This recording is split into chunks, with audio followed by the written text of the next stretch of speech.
আমরা দিতে পারি নাই, আমরা দুঃখিত। এজন্য আমার লম্বা কথা বলার সুযোগ নেই। যারা এখানে কথা বলেছেন তারা আমার মনের কথাগুলোই তুলে ধরেছেন। আমি শুধু বলতে চাই, আগামীর বাংলাদেশটা কেমন হবে?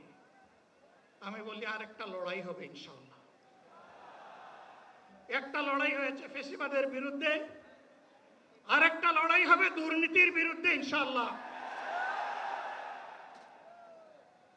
এই দুর্নীতির মূল উৎপাটন করার জন্য যা দরকার, আমরা তারুণ্য এবং যৌবনের শক্তিকে একত্রিত করে সেই লড়াইয়েও ইনশাআল্লাহ আমি জয়লাভ করব। প্রিয় ভাইয়েরা, জামাতে ইসলামী যে দুর্নীতিমুক্ত সমাজ গড়বে তার প্রমাণ কি? তার প্রথম প্রমাণ হচ্ছে